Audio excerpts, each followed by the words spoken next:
watching Talking Points, a focus on the political scene in Lubbock and across the South Plains. And welcome back. Here's a look at some of the political headlines of the past week. Senator John Cornyn announced that Lubbock's airport will receive more than $3.8 million in COVID relief grant money. That money will help pay for airport operations and personnel and cleaning, debt service payments, and preventing the spread of pathogens there at the airport. And of course, it's hard to have nice things, right? The basement of the new Citizens Tower flooded after last week's rain. They believe the water came from old tunnels underneath the tower. City Manager Jared Atkinson says city utilities employees had to move out for a few days so they could start to get all of that mess cleaned up. Friday's deadline for the legislature to go back and reprice billions of dollars of winter storm electricity overcharges came and went. The House Speaker didn't push the Senate's bill, so Lieutenant Governor Dan Patrick says it's now up to Governor Abbott to make those corrections. Well, our John Engel with a peek at this divide between state leaders. The governor of Texas is a very powerful person. He can do anything he wants. Lieutenant Governor Dan Patrick says the governor has the authority to reverse the charges on his own and can also ask ERCOT to launch an investigation into pricing to give the legislature more time. Will there be ramifications if we correct that 32 hours of pricing? Yes. But there are going to be ramifications no matter what happens. Patrick said earlier this week that he didn't know who the winners and losers are from the price spike, but experts say repricing would hurt customers of utilities that winterized and were better prepared. And if we reprice, it creates a different set of winners and losers. Before resigning, Governor Abbott's appointee as the head of the Public Utility Commission, which regulates ERCOT, told Wall Street investors that they'd be safe from repricing after Friday when the legislature runs out of time. With the clock ticking, political experts say you shouldn't be surprised by the public split between Patrick and Abbott. The lieutenant governor knows what the governor wants, and he wants something different, and he's trying to pressure the government to give him that. In Austin, I'm John Engel. All right, and let's spend 5 good minutes with the one and only Scott Braddock, who's editor of CorpReport.com. You can hear him on KFYO every Monday as well on the Chad Hasty Show. The only one we can think of really to try to make sense out of some of this stuff. See if I got all this straight here. We have no ERCOT board now. We have no Public Utility Commission chair. The Senate skipped the rules to pass a bill on this that the House didn't look at, and some free market Republicans try to regulate a market after the fact. Have I got everything clear here? I think you got an A if I'm grading your paper, Brian. I mean, this deal is in many ways unprecedented. The disaster that we saw unfold across Texas and the reaction to it have been very, very interesting to watch at the Texas Capitol, and it's creating some interesting alliances and also some interesting rifts between various office holders. Where would you like to start with all that? Well, yeah, let's go into this. Right, there was awkward moments, I think, when Dan Patrick. It seemed to me to think that he might have an ally in Speaker Phelan for this repricing bill that didn't go anywhere. Right. Phelan brushed him off. Is that a problem moving forward there, or a sign of something? Well, as one veteran observer said, at some point the House or Senate will forget that there is another chamber of the legislature. It usually just doesn't happen this early in the legislative session.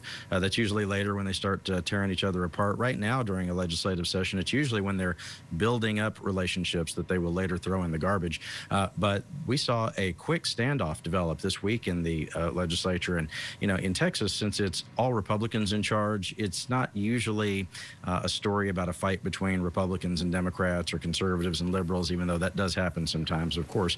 But it's usually a fight between the Texas House and Texas Senate. And that was on just a brilliant display this week, where, as you mentioned, early in the week, on Sunday night, we first reported it out at QuorumReport.com that the Senate on Monday was going to basically dam the torpedoes and suspend every rule in the book just about to try to pass a bill on electricity repricing, basically to go back retroactively and unscramble the egg, if you will, to try to reprice the trades that were made in the electricity market during the week of the Texas ice storm. They introduced a bill on Monday, and they heard it in a committee on Monday, and they passed it off the Senate floor on Monday. If you were going to ask if that's weird, I'll just tell you. It is. And then the House took a much slower approach after Lieutenant Governor Patrick had said that basically we're on a timeline here that's very quick. By his accounting, Friday was the day for the electricity pricing to be, ordered to be redone by the legislature if it was going to happen. But it didn't happen because the House adjourned. The Speaker of the House, Phelan, said that, look, he just doesn't agree with Lieutenant Governor Patrick on this. And in the meantime, the chairman of the Public Utilities Commission, I think, put it very well in that secret recording that was uncovered by Texas Monthly this week. It led to the resignation of the PUC chairman, as if there weren't enough moving parts on this thing. But in that secret recording, the chairman, who's still the chairman pending an appointment of a replacement, Arthur DeAndrea, said, look, there are some very important people in Texas who want to reprice the market and some very important people who don't. And that's why this has become such a big clash. What was the lieutenant governor's play here? Because, you know, the governor said it was up to the legislature. The House Speaker, as you mentioned, says the government shouldn't reprice utilities.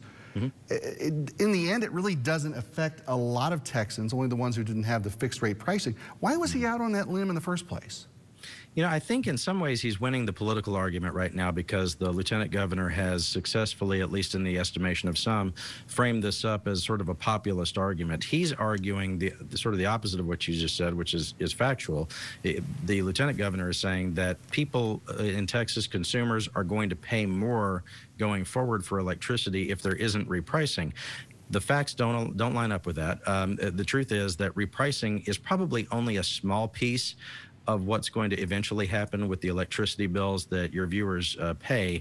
The truth is that the thing that's going to cost more and a lot more down the line is winterization of our electricity grid in Texas, hardening the generation facilities, and there's going to be a lot of debate about how to pay for that, whether it should be taxpayers who foot the bill for that through the state's rainy day fund and through some of the COVID assistance money that's coming from Washington, or whether it should just be the companies themselves. But when it comes to utilities, and you know this all too well, Brian, it's always the ratepayer at the end of the day who ends up footing the bill for all of that. It just depends on the time frame in which you pay it.